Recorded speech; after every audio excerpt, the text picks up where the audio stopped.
Daniel Weiser is always a very cool, calm, and collected Magic player. I've had the great joy of playing in the old PTQ system with him from the Minneapolis area. I was in North Dakota, so I'd travel up to his PTQs, and he'd be pretty consistently top 8ing/winning those. Nice. And just a really nice guy. Oh, yeah, for sure. Monastery Spear getting in 1 point of damage. So Rakdos Daniel takes the lead, albeit a small one.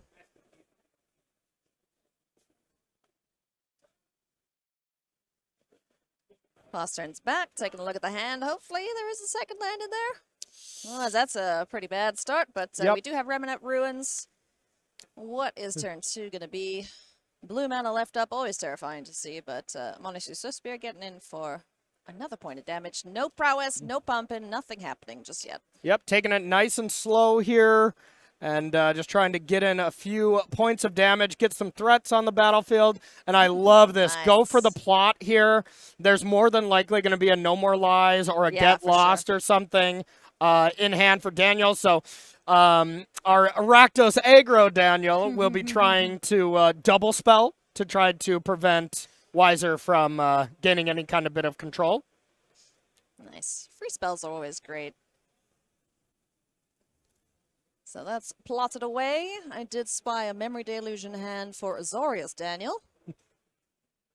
What else is he flicking around there? Flicker card slower, sir. Yeah, and Daniel Weiser does have a very interesting deck here. I see one copy of Rewind for any... oh, really? For any, Magic Boomer, I would say, that have been playing that card for a very long time. A couple Hallowed Haunting, or Hallowed Moonlight as well for the Is It Phoenix matchup. And then just a lot of one-ofs and stuff. Also gets to play some of my favorite interactions. Omen of the Sea with Yorion. Oh, yeah. Fan me down. I love it. Oh, okay. Let me get some papers quickly. Fans. Thank you. Needed it. You're welcome. Dreadhorde Arcanist hits the board now for Rakdos Daniel. Slickshot Show-Off still hanging out in exile. Yep. Plotting away. Meticulous Archive. Basically, we're just trying to say, all right, there are 2 threats on the battlefield. I'm going to make Daniel Weiser deal with that first and then go for Slickshot Show-Off. I love the patience here from Rakdos Daniel, as you were calling him. It's the slow burn, right? Sometimes you just have to measure yourself. Don't just expend all your resources immediately, because that's how you end up losing against the control matchup. So. Exactly. Half the time, that's exactly what the control players want you to do is just go all in. Some of the times, though, it is very, like when you go all in, maybe that's the thing to do based on your opponent's hand. But when you don't play cards like Thoughtseize and you have no idea, you just have to guess. That puts the advantage on the control players. Yeah, because no Thoughtseize main, like we saw a couple of the other Rakdos decks playing. It's got the Fatal Pushes, which don't do all that much. No. In the sideboard, though, we do have the four Thoughtseizes. Yep, I'm sure we'll be seeing that coming in. Yeah. All these Rakdos aggro decks, there's been a couple different sideboard cards or maybe main decking 2 push versus 4 or whatever. But for the most part, they look very similar, and they're all doing very well. So it's kind of like the final form of these Rakdos decks that's been found. All right, this looks like the big turn here. Okay, Ancestral Anger on the stack here. Daniel is going to let that resolve, so card drawn. Trample, Prowess, triggers for the Burb, which is on the field now. Yeah, and this is a good turn to get aggressive here from the Rakdos aggro side, as Blue-White Control just doesn't have 4 mana available, doesn't have Wandering Emperor ready to go, so... Here it comes, and my favorite interaction, Dreadhorde Arcanist, targeting literally anything. I love it. Oh, that's brutal, because now we get +4 on the bird, and we get another prowess trigger. Yeah. Jeez, that's cool. It's going to target itself. Oh, that is a lot of damage. Yeah, this is excellent, and, I mean, there could still be other pump spells to go. This could be really, really brutal. And, I mean, if right now 11? You have a vibe that Daniel Weiser doesn't have anything, this game could easily be over, with 1 or 2 monstrous rages. I think I counted 11. Let's just make sure we got the math, because there's 2+2 triggers on the bird. Then the Arcanist, does the Arcanist pump himself? No, not prowess or anything, but I do count 11 as well. 5 from the bird, 3 from the Swift Spear, and 3 from the Arcanist with 2 rages on it. So down to 6? It would be, but it looks like we're paused. Daniel deciding. I believe I did see a get lost, so it is just. Okay. I think Daniel Weiser is just saying, if I get lost this Slick Shot Show Off and you have 2 Monstrous Rage, am I dead? Yeah. Which very well could be. Yeah, that would be brutal. Yeah, so if the Slick Shot Show Off died, Monstrous Rage represents 4 damage per spell. So that'd be 8, 9, 10, 11, 12, 13, 14. It wouldn't be lethal. No. So that could be something that could be considered here. Again, like, this is a game of resources. Are you going to take it? Do I push here? Do I just, am I happy with 11 damage to your face? You're down to 6. So that, I think, was a very measured play there by Daniel Duterte. Yeah, and Daniel Weiser here has a nice plan set up, it looks like. It is a classic. Oh, okay, there is that. Ooh. All right, that's lethal. Okay. Is that just game? Is there a counter spell? Yeah, that's the Get Lost, Okay. though. So that would have been lethal, but Get Lost does take care of the target there for Burn Together. And that's going to go in the bin. All right. That should be in the bin, right? It's not on an adventure? I'm not 100% sure on that. It seems like it goes to the adventure. Why, though? It was destroyed in response. Yeah, I'm not sure on that one. Unless I'm missing something. Chat, help me out here, friends. Target creature you control deals damage equal to its power to any other target, then sack it. Either way, the game is finished with a second fling with the Monastery gotcha. Swift Spear, and that was quite the turn here from Daniel.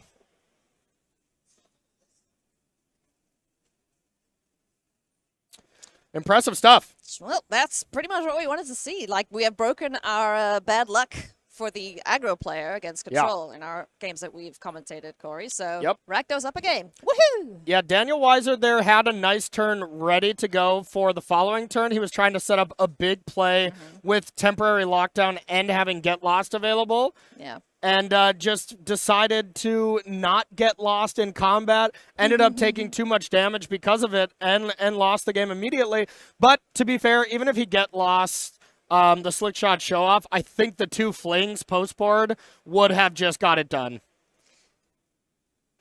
Let's look at some sideboards here now. So, High Noon, I imagine we'll see coming in here for Azorius Control. A couple other good options, too. Dust Animus I have not seen in a very long time. Yeah, I haven't seen that, but I would say why not bring that in. Yeah. I like the 2 Biza, being able to bring that card in, and then 2 knockout blows, as well as the Aether Gust. Yeah, maybe the Seed Shark. This is actually a pretty good sideboard for this matchup. You know, it is a very good sideboard, but Daniel Weiser is also playing the Yorion version, so, you know, the amount of times you're going to draw your sideboard card is a little bit lower.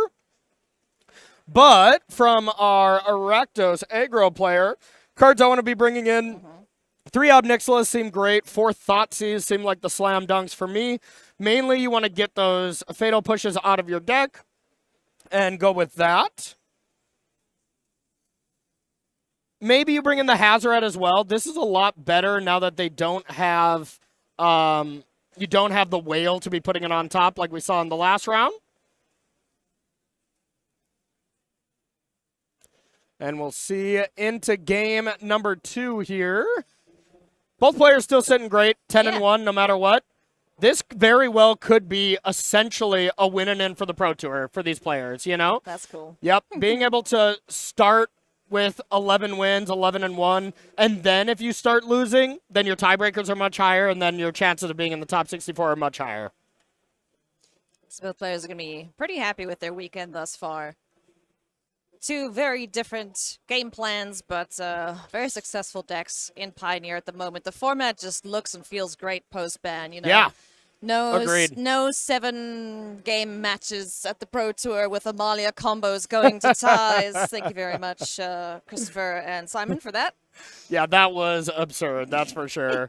Yeah, no, the bans look great. You know, Treasure Cruise is the one card that's left in the metagame that maybe people were considering that it shouldn't be. But so far, Phoenix has looked good. It hasn't looked great, you know, like, or maybe it's looked great, but it hasn't looked unbeatable, you know, so. You know what does look great?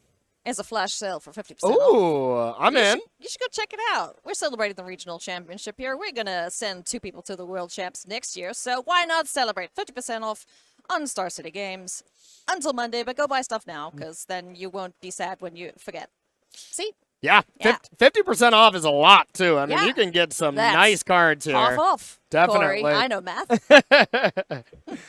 Yeah, pick up some cards, get ready for Standard Season, as I believe that's the next RCQ season, as well as the Spotlight Series is going to be Standard as well. So this is a great time to pick up your Standard singles, you know, maybe while they're cheap. Yeah. Right before Foundation. The metagame's going to shift once Foundation comes in, so stocking up on your Standard singles, always a smart thing to do. I know that's what I'm doing. What, have you played it much Standard lately? You know, I played a little bit, you know, kind of getting ready for the World Championship here in a couple of weeks, and looks really awesome. You have some of the old favorites. You have Golgari, Domain, those style of decks that have been around for a while, with a lot of new decks that are popping up. You got Lizards coming in from the last set. That's so fun. Yeah, Standard's really great right now. Pioneer's great. Modern's great. Limited's great. Magic is just really awesome right now. Magic's just kind of cool, huh? Yeah, exactly. Both players shuffled up. Let's take a look at these opening hands. And hopefully not too many mulligans, if any. I just see the other players in the background. They're sweating it out. That'll be our backup. So if we do have time to go and check that out, we'll see what the consternation is all about. Yep. Raja on the left there, an incredible Magic player, decided to play Esper Control there. I have lost. I've lost to him very consistently. Dominate some of the other circuits. Yeah. Cool. All right, game time. Off we go. Love it. No mulligans. Off we go. Kumano faces Kakazan. Pop. On your noggin. Go, Rakdos, go. I'm not biased at all, Corey.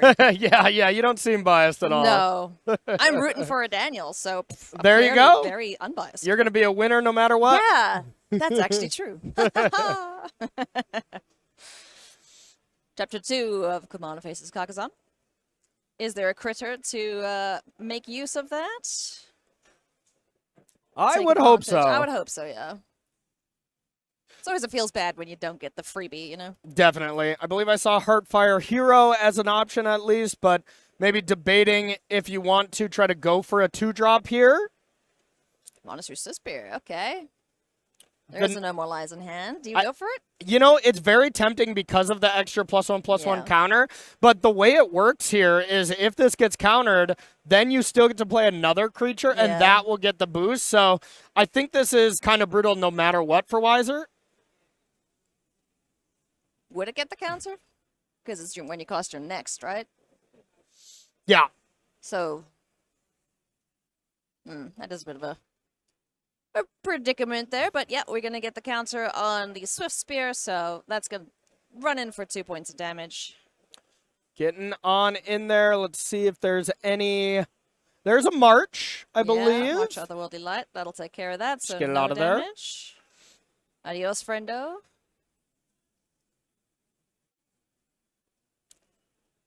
And, you know, Daniel Weiser did say, all right, no blocks. Did you want to do any other pump spells?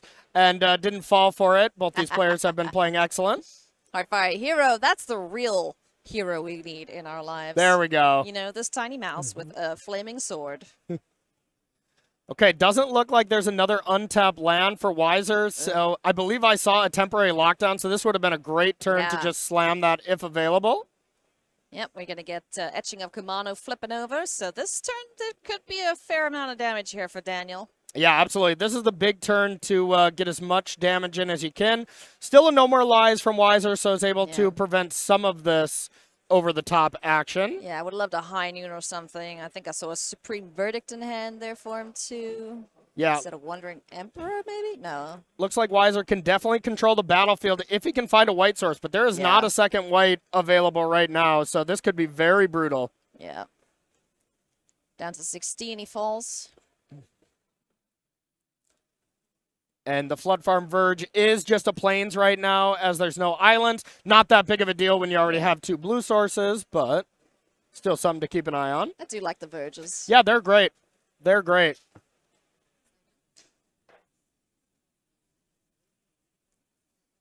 Are we doing anything here? Okay, alrighty. We're just gonna go for it, huh? Wow, okay. No buff, nothing on this little mouse, but we're gonna burn together. That's... yeah. Slightly aggressive, but that just kind of leads me to believe that we have a lot of creatures laying around. Sure. Pew pew. And that combination of it dealing damage, plus when it goes to the graveyard, it deals more damage. That's still 1 mana deal 4. Quite impressive. Hey, more mice. Let's go. We got a rat problem. I mean, mouse problem. Yeah, and if I was Weiser, I'd be picking up that, well, maybe there's a lot of extra creatures lying around. Yeah. So let's get to 5 mana quickly, please, and Supreme Verdict if you're rooting for Azorius, Daniel. So Weiser's in a bit of a weird spot here where he would love to just let that resolve and then wrath away the board, but without having a second white source, he's kind of forced to no more lies this. Yeah. Not ideal for Daniel Weiser, but let's see if we can find another land off the top of the library. I don't believe that was one. No, and that was a Biza. So another double white card. As far as I can see, there's not a castable spell in Daniel's hand. I don't think so. So now he has to choose between saving face and not buying Yorion to hand and, you know, pretending to have something. Oh, yeah, because then it's just... you know, stick your foot on the gas and go. Exactly. Or you buy Yorion and you give away so much information about your hand. I love this play by Daniel Weiser by not buying it. You just give away too much, and there's really not enough of a gain with Yorion. That's just not how this game plays out. So I like that play. Okay. It's a nice play as far as I didn't have anything to play, you know, which is not ideal. Going for Obnixilas. Gonna casualty. Get a copy for 2.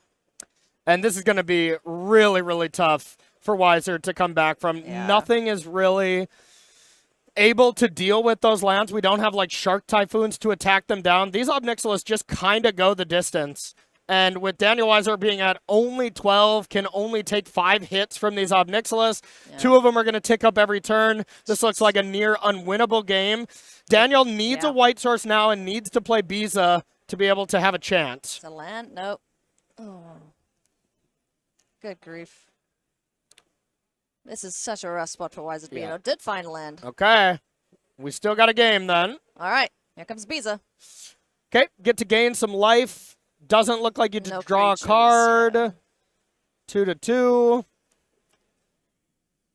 But at least has 1 body to start pressuring these Obnixilases. That's a pretty big body to have in the way there. Good old 4/5. Yep, not bad because you can kill the copy next turn if it goes to tick up. But Rakdos Daniel here can always just -2 and make a devil to have a blocker. And I love -2ing on the copy if that is your plan, to be able to just prevent that from dying. But this would lead me to believe that there is still a plan for Biza here.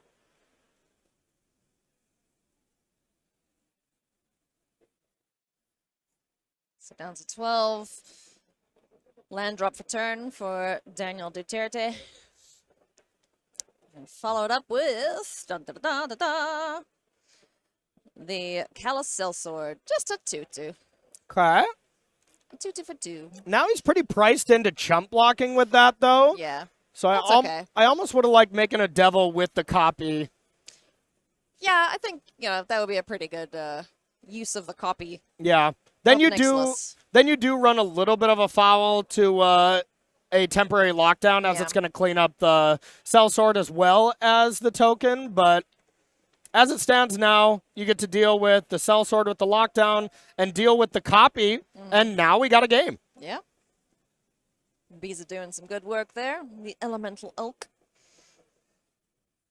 word soup upon this creature. Okay, I see. Wow. We have a nice hand here on our left. I believe that's a Hazoret. Oh? There is another Sellsword. And maybe a Monastery Swiftspear. Was really looking for a land there to be able to go Hazoret, take 5. Yeah. Wow. Yeah, if he drew a land here, had Hazoret plus the Sellsword, it would have just been take 5, fling it, take 5 more, and then if you take 2 from Ob Nixilis before the attack, you would have just won the game. So still a good play for later. Yeah. Hazoret can't attack while you have cards in hand. Unless you have one or fewer. Yep. So definitely wants to be close to Hellbent. Heckbent. There you go. Just one card in hand. There you go. I like it. So just hanging out. Just looking imposing for the time being. And looks like a lot of blue cards in hand for Weiser. Not great here in the face of a Hazoret, especially because, like, what do you do? Hold back to chump block ones? What do you do? Attack with a Biza to just shrink an Ob Nixilis? All Daniel Weiser's choices are pretty bad. Yeah. Jeez. Pass the turn back. If Daniel Duterte can get his hand empty down to 1 card at least, then we could see some action here as we're going to force a discard or 2 more damage to Daniel Weiser. Promo Seed Shark is the victim of that discard. Shark did come in. That's interesting.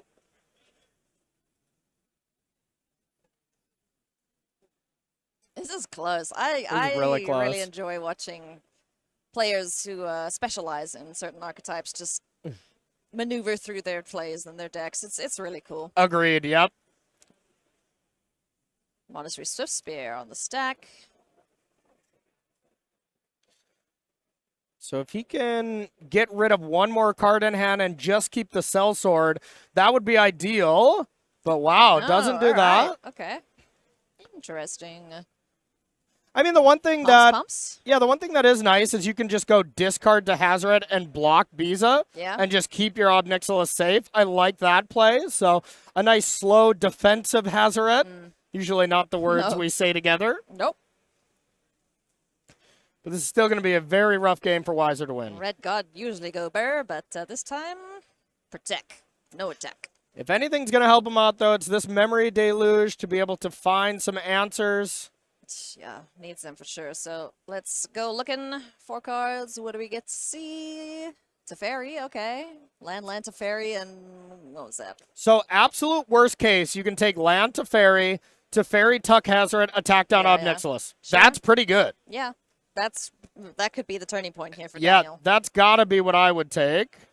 Because you can take Teferi and one of the other spells and try to hope to draw land, and then if you brick, you're just dead. So I like this from Weiser. Just more than likely play Teferi, Tuck Hazoret, and hope for the best.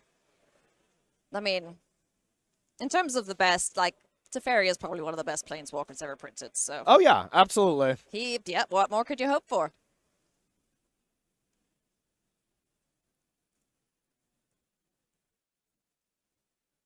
Which land do we go for here? Big thanks for Daniel Weiser. It is going to be the Pathway.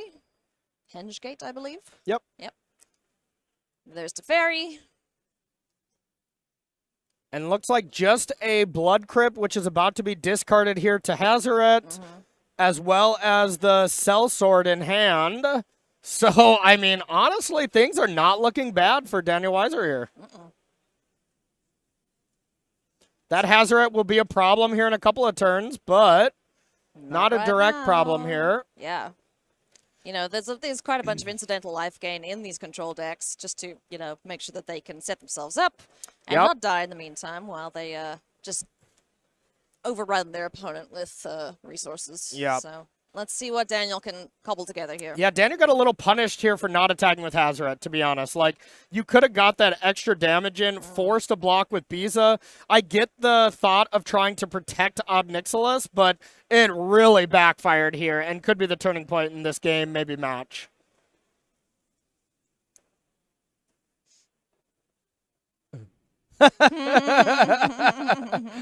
Man, temporary lockdown would not be great. Just pay for your card and you could play Yeah, it. I mean, it's on somewhat of an adventure. Get it out of there. It's an exile, you know. Oof. All right. Land go, so. I guess we've just forgot about Gigantha? Yeah, maybe just ran out of oomph in hand there, but Gigantha could have been brought to hand. Yeah. So. Here comes another, just like the other, Teferi. That's a bunch of land in hand now. Yeah, but this game's looking completely fine now. It's going to take... another land on top. Hallowed Fountain, getting Garden. Yeah, it's going to take Daniel D drawing like a chain of maybe Ancestral Angers or something now to be able to close this game out. Yeah, I'm not loving his chances in this game now that we've seen Teferi. Hazoret didn't get in for the attack. You know, either way, if Hazoret did attack, Teferi would have still been back-to-back plays for Daniel Weiser, so...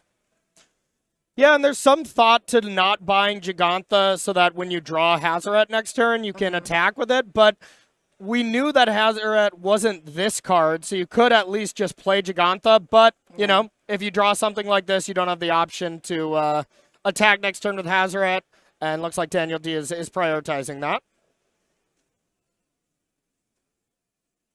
So, moving to combat here. Slick Shot Show Off, gonna ding one more damage to Daniel W.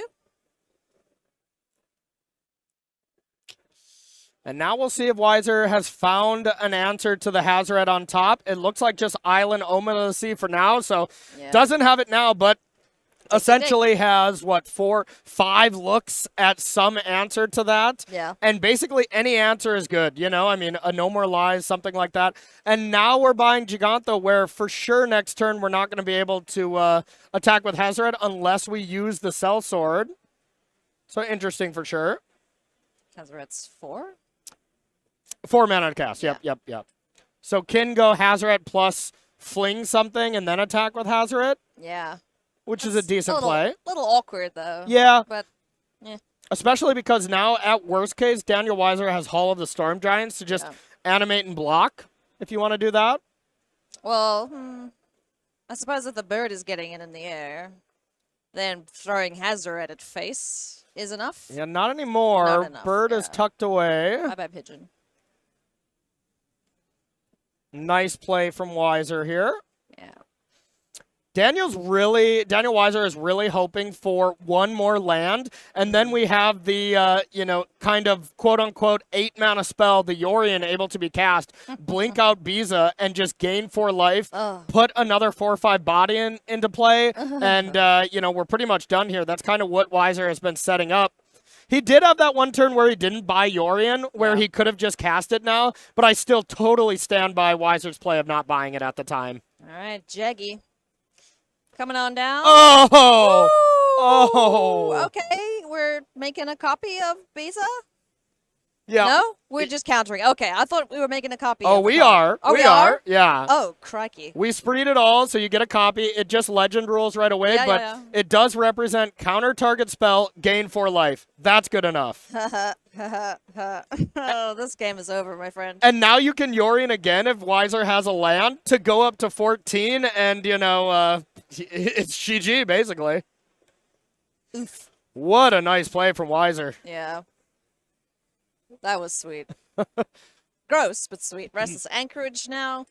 Yeah. Just to add a little more concern and worries to Daniel D's plan. Every Magic Boomer is about to get very excited here because we drew the rewind, everyone. Oh. We drew it. A Hazoret is about to get rewound in 2024 Magic. Let's go. I believe what everyone has been saying is, we're so back. We are so back. No, a Thoughtseize to break it up. Our fun. But Rewind is going to say no and untap all the things. So we could still get, what's his face in the way? The Hall of Storm Giants, right? Yep. So now here's the brutal spot. This Hazoret's probably going to resolve. It can't really attack. I mean, to be fair, I think Daniel D should still attack because it makes Weiser use his mana. Because if you don't attack, then Weiser can just flash back Memory Deluge. Yeah, oh, that would suck. Yeah. So, yeah, let's get the Hall out. Oh, no, we flash it back now. Okay. Okay. Sweet. Deluge, what do we see? Teferi, we see the oh my. flying Animus friend whose name I've forgotten. Yeah, Dusk Animus, yeah. as well as another Biza. So I bet we are going to chump block now. Yeah. If you do want to go for that plan. Yeah, let's do that.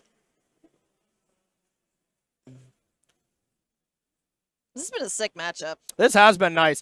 I can't believe Weiser, not let alone is looking like he's going to win this game, but yeah. I'm shocked he wasn't just dead 5 turns ago, you know?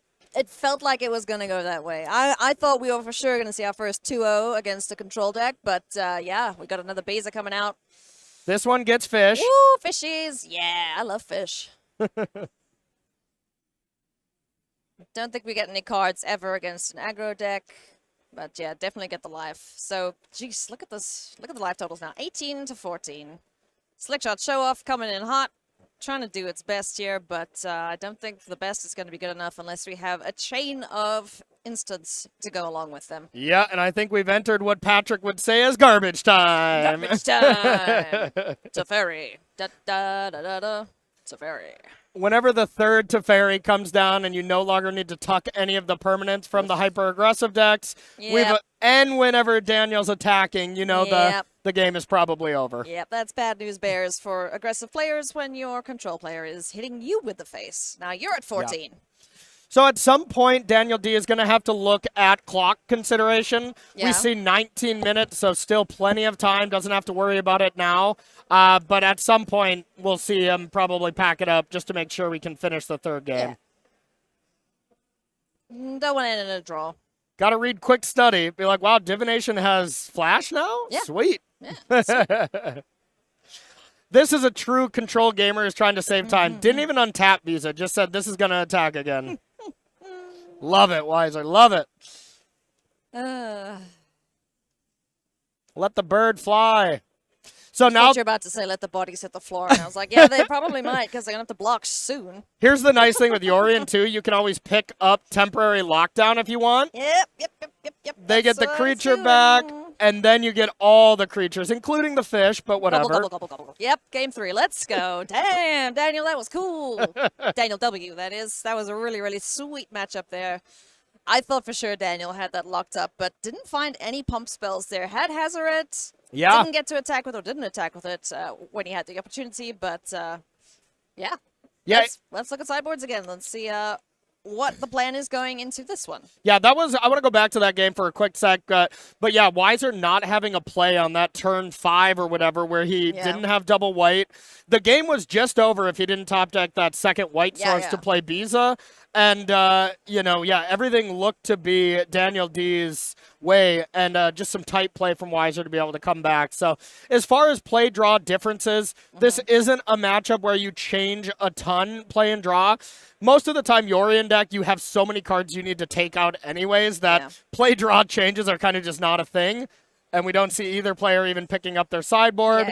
So really no changes. Going to just keep Thoughtseize and Obnixilis there from Daniel D. I love that. And, like I said, for the Yorion deck, you just got to take out the bad ones. Shuffle. Go our 2 Daniels. Both players at 10-1, looking to improve their records to 11-1. 16 minutes, or 17 minutes, just under, left on the clock. But I think they can get it done. Plenty of time. Yep, absolutely. And, 100% time for Daniel D to win the game. Oh, yeah. And, especially from Daniel D's perspective, great if he can win the game in that time, and if Daniel Weiser can't win the game in that time, then kind of the best case scenario is a draw. We gaming, let's go. That's always something to keep in mind, because clock is a resource here in both paper Magic and online games. Players are boogieing. We are in for damage. Heartfire Hero alongside Emberheart Challenger. Mice, baby. Let's see. Here's the kind of draw that you want to be seeing from this Rakdos deck. 2 threats, and now put Daniel Weiser on the back foot for the rest of the game. Hell yeah. Let's get as many pump spells countered as we possibly can and just follow it up with another one. As the Rakdos player, so mice, baby, in we go. 3 more points of damage. Daniel Weiser needs some answers. What do we have? Any get losts in hand? Doesn't look like it right now, so down to 14 he goes. Yeah, and we'll see how slow you want to play this. If, if you're going to second main, oh, that's the perfect follow-up. I was going to say playing another creature on this battlefield is not ideal, but... No. Yeah. You want to not have that happen, but... Yeah. No more lies. I almost called that get lost. It's basically the same thing. Just get out of here, Obnixilis. So Obnixilis trading places with the other 2/2 prowess, so not the biggest deal, and just making sure that it starts with 2 or 3 loyalty based on the prowess trigger. It is a 2/2 when it gets sacrificed, so it doesn't get the trigger there. Casualty's really sweet. Yeah. It's like, oh, you have a counter spell? That's nice. I still have a Planeswalker. Let's go. So down to 12 now is Daniel. All right, looks like Teferi in hand. What else we got? 2 lands, now 1 land. We have a another creature, another challenger, and a pump spell, I believe, from Daniel D. There's a get lost in Daniel W's hands. Okay. So that's useful. Down to 10 he goes. Man, they're hustling now. Yeah, definitely don't want to pick up a draw at this stage. All right. Ooh, Sokenza channeled. Let's get some little spritz done on the board, and let's go wide and go face. I love it. Able to get 3 damage in here and put Daniel Weiser down to 7. Hell no. Knockout blow says, get out of here, mouse. That's okay, though. The mouse does get to do some damage when it dies. Yeah, but that was a great exchange. Definitely. Yeah, that was cool. All right, I did see a Biza in Daniel Weiser's hand, so this is a perfect time to play it if he has land 4. Gonna get fishies. Does have land 4. Here comes the elk. Sweet. So fish, life. No treasure, no card. Being able to go from a spot where it looked like he was going to be down into single digits to be up to 13. Yeah, no, he's fine. And you're able to pressure this Obnixilis. Just a huge swing for Weiser. Like, Biza is the control player's dream, right? It really is. It does the same thing that 3 other cards would typically do. You know, timely reinforcements or whatever. I'm going to get some life. I'm going to get some dudes. But this card just does everything. Yeah, this card is so unbelievable. It's made its mark in not only this deck, it's been a one of incarnation decks. Really, really powerful stuff. And just a pass here from Daniel D. When Daniel Weiser can untap, play land 5, and a Teferi. Yep. Well, I guess we just get to sit back and let him do his thing now, right? Yeah, pretty much. Yep. This one feels kind of over, Dovers. And now untap with a get lost, with the no more lies. Didn't even try to pressure the Obnixilis this turn, as Daniel Weiser will have to deal with that, but it's not a huge priority. You can always tuck it away. Yeah, and it never comes back. Exactly. It's going to keep ticking it up. Is Daniel D taking the damage? Does Daniel W. Down to 9. No biggie.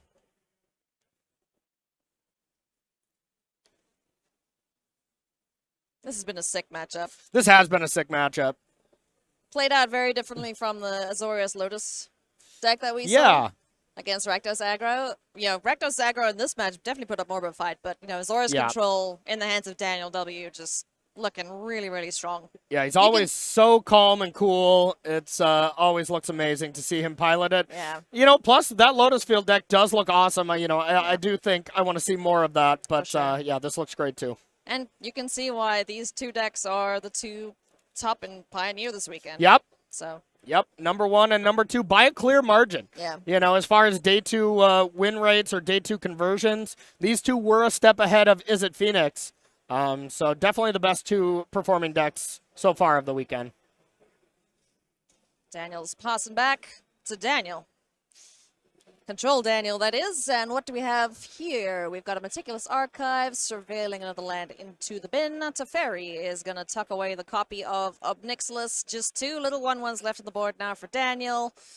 What else does he have going for him right now? Not that much. Yeah, and being able to have 2 mana up for a get lost and just keep Beza around to be able to then you're in next turn to regain some of this life that the Obnixilis did. Really incredible stuff here, and this has just looked like an absolute beating game 3. Yeah. Claim going to be targeting a creature in the graveyard. Okay. Dovin's Vetoes came in. That's interesting. Wow. That was a one-of here for Daniel Weiser. Cool. Yeah, no, not interested in that at all. Yeah, I guess he has 3 in the main. Correction. Kamana faces Kakazan. That'll resolve dinging Daniel W. for another 1 down to 8. Again, no big stress for him. Still sitting pretty. And a nice little interaction. It deals 1 to Teferi as well, but It would matter if Teferi's at 1. If Teferi starts the turn at 1, it might as well be at 7, you know? Yep. It's basically like the control player's life total. If they're at 1, they may as well be at 20. Yeah. And here comes the attack because Yorian's going to blink these back anyways. Yorian will even be able to blink Yorian, Yorian will even be able to blink Teferi, which you don't see often. Yeah. Just to give it 1 extra loyalty. Yeah, why not? Seems decent. And he comes, big old bird serpent, gonna blink the permanents. Or 2 extra loyalty, excuse me. Even better. Gain some life. Yeah. Doesn't get the cards, doesn't get the fish, but the life is really the main thing here. That's gross. It's good, but it's still gross. Silly Orion. Yeah, and this game just has not been close. No. Like, it's looked like it since Daniel's been down to 7 life, but there has been no spot where Weiser hasn't been in full control of this game, besides turn 2 when Daniel D was attacking with 2 creatures. Yeah. It's amazing how quickly it just gets away from you, huh? Yeah. You know, you hang in there, you're like, I got to play this out, man. I might have a chance, I may have a chance, but, you know, in the back of Daniel Duterte's head, he's just like, yeah, I'm not going to win this one. 100%. And Daniel Weiser just proving his excellence here with the Azorius Yorian deck. He made it look amazing at the last regional championship he won, and he's making it look just as good here. And, you know, proving why he was champion and may well be champion again this weekend if he keeps playing like this. I mean, he's my favorite going into with this record as far as the 10-1s. I would put him as my the player that I would think could take it down. Alrighty. Teferi going to keep drawing cards and tapping lands, doing all the things. So now the world is Daniel Weiser's oyster. Now Daniel Weiser has to just decide how aggressive does he want to get. Yes. Do you want to attack with both 4-power creatures? Or what? Whenever you're playing a replacement Teferi. Yep. Now it's just like, okay, cool. Let's just get this over and done with. I have all the things. Look at my stuff. Using his mana, Omen of the Sea. Let's draw some cards. Untap some lands. Keeps a March on top. Able to clean up another spell. Has March, Dovin's Veto, and Get Lost in hand. What do you think, Chad? How do you think we got a chance here? Yeah. In comes Biza, the Boundless Spring. Once again, down to 4 goes Daniel. 2 untap triggers since there was 2 Teferi pluses. You have 2 counter spells available. Daniel D only has 2 cards in hand. I think we're all done here. Yeah. There's no like bam over the top thing that Rakdos Aggro can do. You know, it's all reliant on a sequence of cards in hand with prowess triggers and birds and stuff and things, and we've got none of that here for Daniel, and that's just really unfortunate. Yeah. In a game that looked like he could win in a matchup. Really did. Yeah. Yep. And so far, the more I have been seeing this matchup play out, I kind of thought this matchup was really close, favoring Rakdos a little bit. That's not what we've been seeing on camera. You know, so far, Azorius Control has kind of just been working these Rakdos decks. Yeah. You know, that's kind of like the biggest thing between an aggro deck and a control deck. You know, the aggro decks, they're so reliant on the top of the deck being nice to them, whereas the Azorius control deck, they are more in control of their fate because they're drawing so many extra cards. They have so many more looks into their deck to get the cards that they need. So and it's just redundancy. Yeah. You know, Daniel Weiser's deck is all redundant cards that kill creatures, counter stuff, and draw cards. All his cards do those 3 things. Yep. So even if it's a Yorian deck, people say, well, it's a Yorian deck, 80 cards, you're not going to... He probably sees more cards than a Rakdos aggro player would. Exactly, and it's like, okay, sure, you don't find your Sunfalls, but you found your Lockdowns. You know, so like all these cards kind of are the same in such a deep card pool like Pioneer. So barring a cat coming in and knocking all the cards off the table, Daniel Weiser is going to pick up the victory here in round number 12, improve his record to 11-1. The players will go through the motions, but yeah, Azorius Control looking absolutely fantastic. Yeah, looking great here, looking really strong here for round 12, and a couple more wins. You know, if you get to 2 rounds left in your X and 1, that's an easy double draw scenario. Hell yeah. So basically, Daniel Weiser next round has a winning in. Yeah. Yep. Yeah, that's great. That's exactly where you want to be. And, you know, not going over time either. So, yay, Azorius Control players that don't go over time. I mean, to be fair, some of these, it takes a while to, you know, get to a spot in the game where you can kind of gain control. But once you gain full control of the game, the deck can actually close it out pretty well when you have Yorion, because you automatically have that 4-power creature. And when your opponent's out of resources, attacking with Yorion, saying go, you know, you can win pretty quickly. For sure. So, creatures aplenty, mana aplenty, Planeswalker hanging out there, threatening to ultimate. Hopefully we don't have to go through that, but Daniel Duterte, last-ditch effort here with Monstrous Rage on one of the attacking spirits. Daniel Weiser just kind of looking at it, being like, yeah, I mean, sure, whatever. That's a shark. You don't have sharks, sir. Yeah, trying to. There we go. There's the monster. There we go. We got the right token. There's the monster aura for him. What's it now? 5-2?